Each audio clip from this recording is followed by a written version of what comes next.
approach to dating, Bliss, an application that encourages users to be a good partner and find a good partner. Yesterday we went out and we did customer discovery in the hot sun. We spoke to 24 people and gave out roses to gather insights. What we found is that that modern day dating is currently broken. Dating apps are treated as casinos. People are not forming meaningful connections. One of our interviewees said modern apps encourage unhealthy habits. Another said understanding myself is crucial as I look for something meaningful. We also found that both men and women prioritize working on themselves before they get into relationships. Men focus on physical health, women focus on mental health. We also found that those who are in their early 20s are looking for more casual relationships, whereas those in 25 to 35 are looking for serious connections. We found that those who are looking for relationships are using dating apps. Those who are already in relationships are not using dating apps. Our key insight, our takeaway from our customer discovery is people are willing to work on themselves and want to connect with partners who do too. With this, we developed a solution that targets single women between the ages of 25 and 35 who can work on their mental health. Our app is not like traditional dating apps. Traditional dating apps create a dopamine cycle where users cycle through potential matches, never leading to a meaningful connection. Ours releases oxytocin, the bonding hormone. Users are able to actually bond to their people through meaningful connections. We're not about the spark, we're all about the flame. Our application does this by detoxifying the dating pool. We do this with an intake questionnaire, and then we have educational courses that educate the user on what healthy dating looks like. Once the user goes through that reflection period, they're then able to enter into the dating pool to meet other people who value introspection, commitment, and personal growth.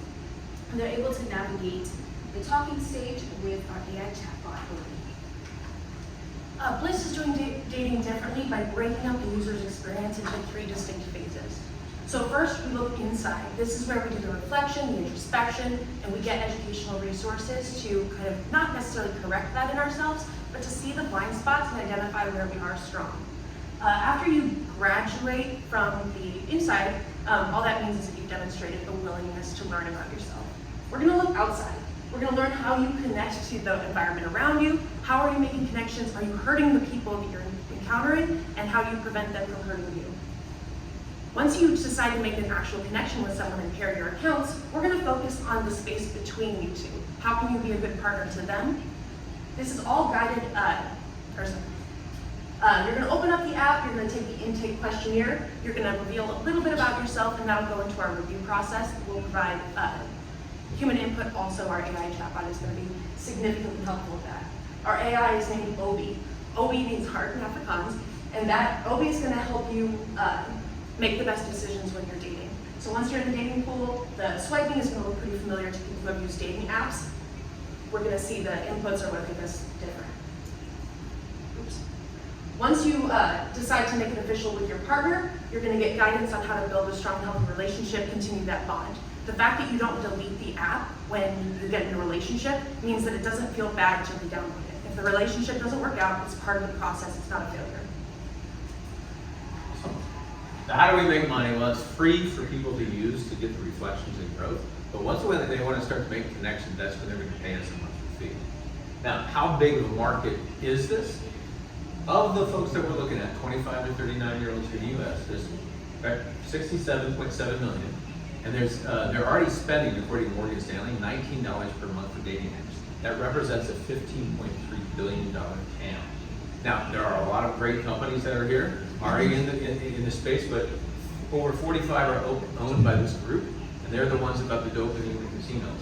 We have a relationship ad, but that's post-connection. And then you got the in real life as well as matchmaking. But this is all about the hot tub effect.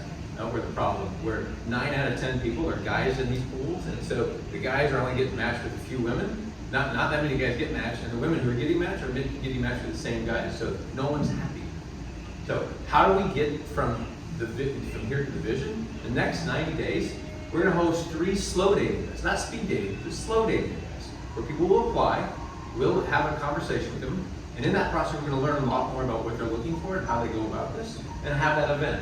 Then from there, we'll have this interactions that allow us to do the technology. Here's our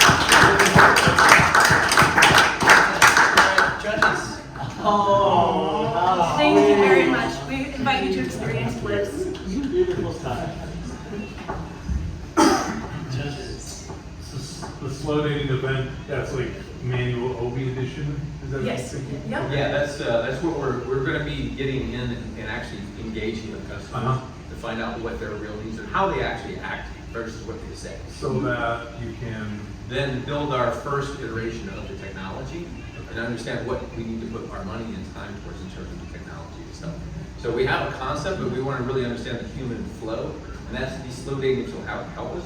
But then once we get that first iteration done and prove that atomic unit test, when we expand, we'll utilize these events and the actual app itself to seed new markets. I was curious, when you showed the differentiate, I appreciate what you're doing on kind of where the market's at. And so from a science validation perspective, what is it that somebody's going to believe, believe in behind, that it's not just random? How are the science behind OB? Yeah. Michelle is our contact in behavioral health. She has a lot of connection with the behavioral health industry. Yeah, so I've reached out to those that I know who I work as a behavioral health counselor, so I'm connected to them, the psychiatrists, nurses who work in the behavioral health space. I would work with other people to help me validate that those questions that I get from them take questions that are evidence-based, that can help people as they advocate out. We'll have ads and sponsored from local therapists and from BetterHelp stuff, so therapy can be advertised on that. Your customer discovery, what was the breakdown of gender? I'm curious on gender, would it come into play with this, or different types of relationships? You know, I think of my husband, I don't think he would ever. Right, like, right. because I think it, you know. 60-40, the men don't like it. The men don't like it, and that's part of the problem. Yeah. We attract women with feminine branding, mental health focus, and by leveraging kind of a biological clock problem. We attract men by hosting single women. Men will go places where it's 90% women, 10% But men. they're still required to do the self-reflection. Yep, and they will. They would give their LN to be the single women. I mean, just based on the research we've done, they go where the women are. Yeah? Sorry, I'm not up now, but I have a somewhat psychological question. Is it possible to increase oxytocin in a virtual environment? Because my understanding is that is mostly a byproduct of physical effects. Right. So we've changed some of the language that we see in apps to make it feel more comfortable. Instead of match, don't match, we have pass or sounds interesting. Instead of delete, we say break it off, and then you have to talk through the breakup process. So you're learning how to have conversations that produce oxytocin. The app doesn't give you a feeling of satisfaction. The satisfaction comes from applying the lessons. I'm curious, have you guys been in the modern dating world? Do you use dating apps? Yeah. I got married before in the regular pre-dating app, and then recently divorced, and now went through the whole dating process. It's a whole different world if you haven't been there, and it's exactly what it said. It's a casino effect. Just get the All right, that's it.